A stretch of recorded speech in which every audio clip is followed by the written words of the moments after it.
Espelho, espelho meu, espelho, espelho meu, espelho, espelho meu, quem será que sou eu? Espelho, espelho meu, o que será que sou eu? Sejam todos bem-vindas, bem-vindos e bem-vindes a um podcast muito bacana. O podcast Espelho, Espelho Meu. Será que sou realmente eu? Esse é um podcast que integra a programação Ariovaldo dos Santos, que é a mostra de teatro infantil que tem aqui em Araraquara. E é através da Secretaria Municipal de Cultura e Fundarte com a Prefeitura de Araraquara.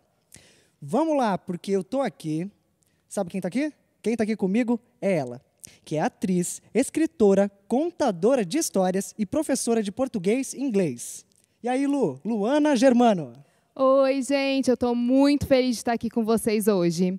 E aqui comigo também está um artista maravilhoso, contador de histórias, produtor cultural, e ele anda nas alturas com as pernas de pau. Igor! E aí, beleza? Bora trocar uma ideia, Lu? Vamos Porque, lá. além de tudo, eu fiquei sabendo que você é escritora, é isso mesmo? Exatamente. Lu, conta um trechinho pra gente, então, do texto que você escreveu. Ok. Galera, eu escrevi um conto que se chama Era uma Vez uma Boneca. Eu vou contar para vocês só um trechinho desse conto para que vocês fiquem curiosos para saber um pouco mais.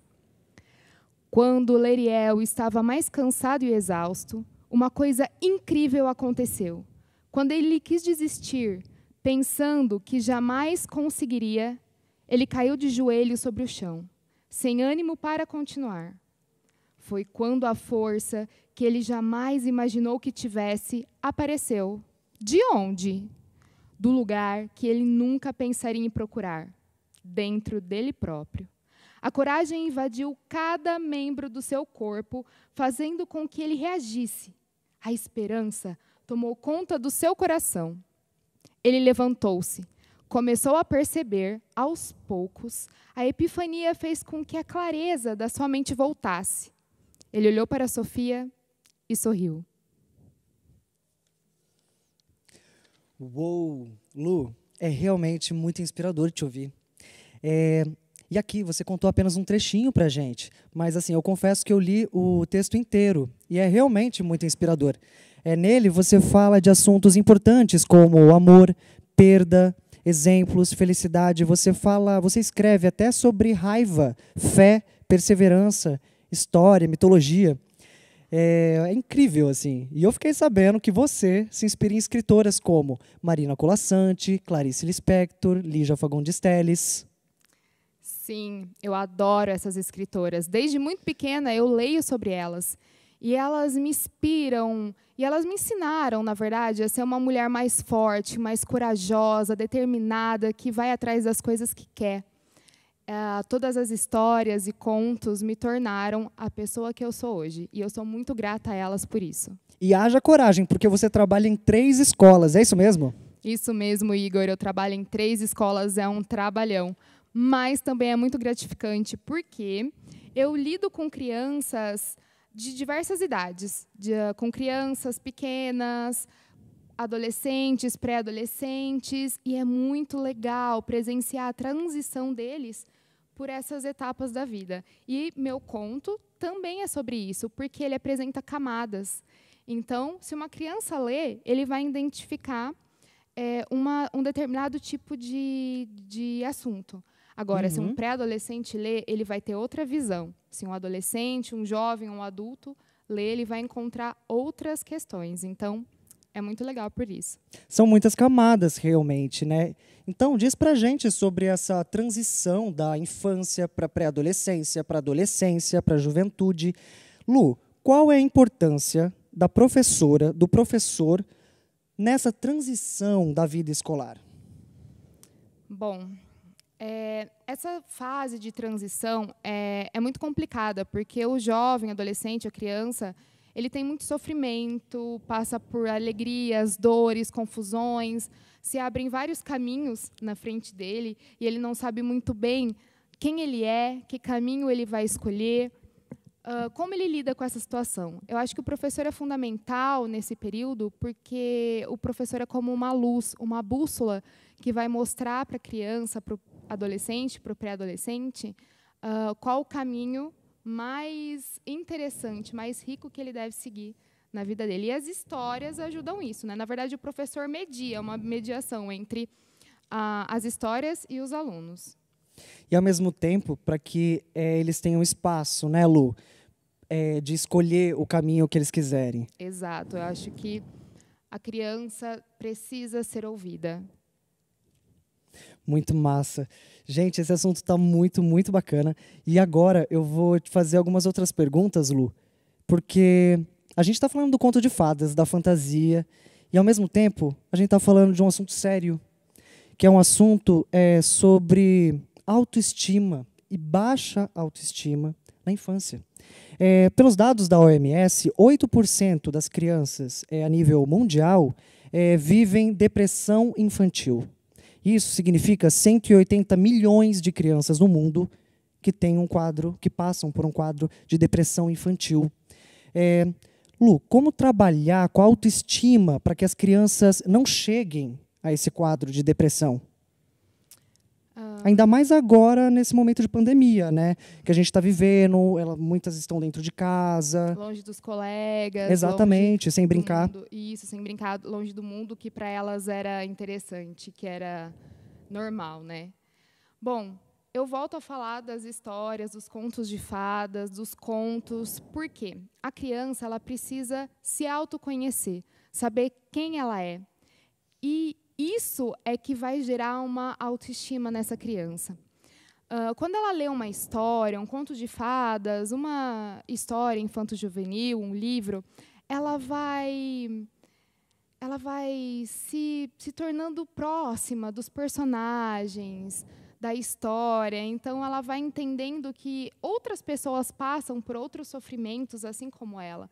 E ela vai conseguindo entender um pouco mais de quem ela é, do que ela gosta, através dessas histórias. E essas histórias também vão gerando força para a imaginação e a criatividade. Sabe aquela caixinha que a gente deixa na nossa cabeça, muitas vezes esquecida, que é a caixinha da imaginação? Quando a gente acessa ela, a gente consegue ver que existem milhões, infinitas possibilidades. E a imaginação ela é fomentada através da leitura de contos, de histórias.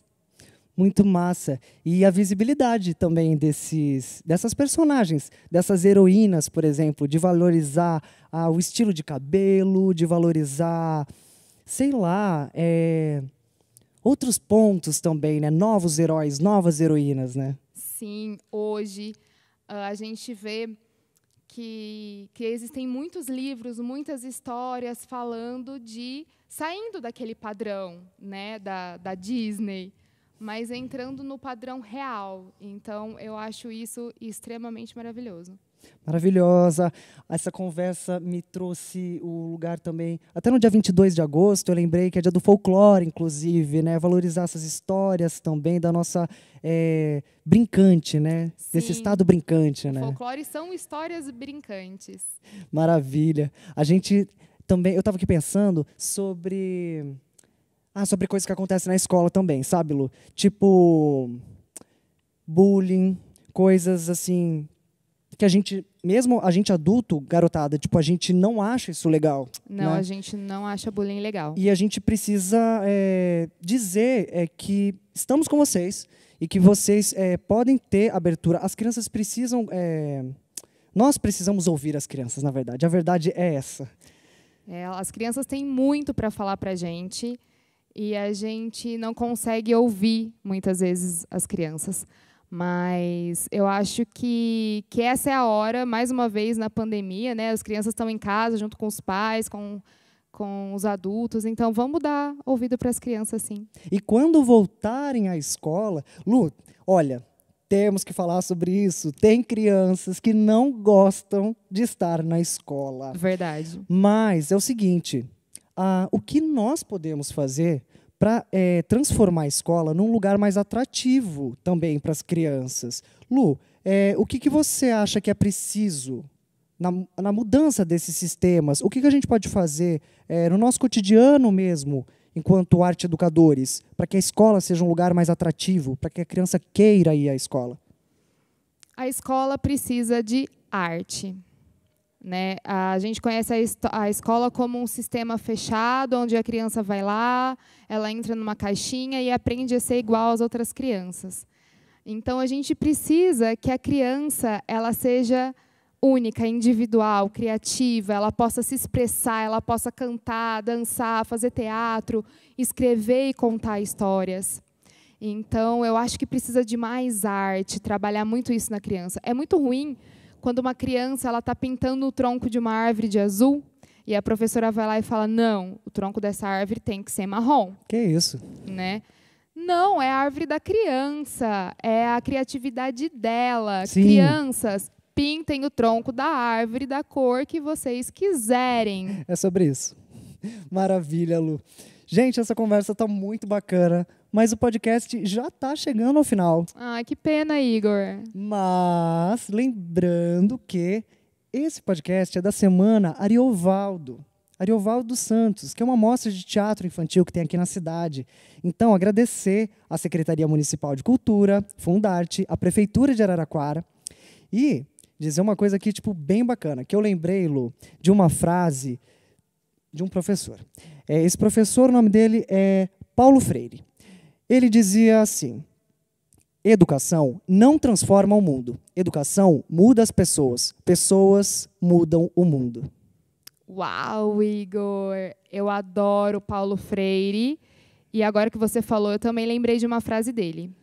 Quem ensina, aprende ao ensinar. E quem aprende, ensina ao aprender. E eu acho que a gente tem muito, muito que aprender com as crianças. Sabe, crianças? Existem uma infinidade de histórias para vocês conhecerem. Quem eu sou? Onde estou? Para onde vou? Vamos voar! Voar como? Para quê? Esse foi o podcast para se conhecer. Espelho, espelho meu. Será que sou realmente eu? Espelho, espelho meu. Espelho, espelho meu. Espelho, espelho meu. Quem será que sou eu? Espelho, espelho meu. O que será que sou eu? Valeu, Lu! Obrigada, gente!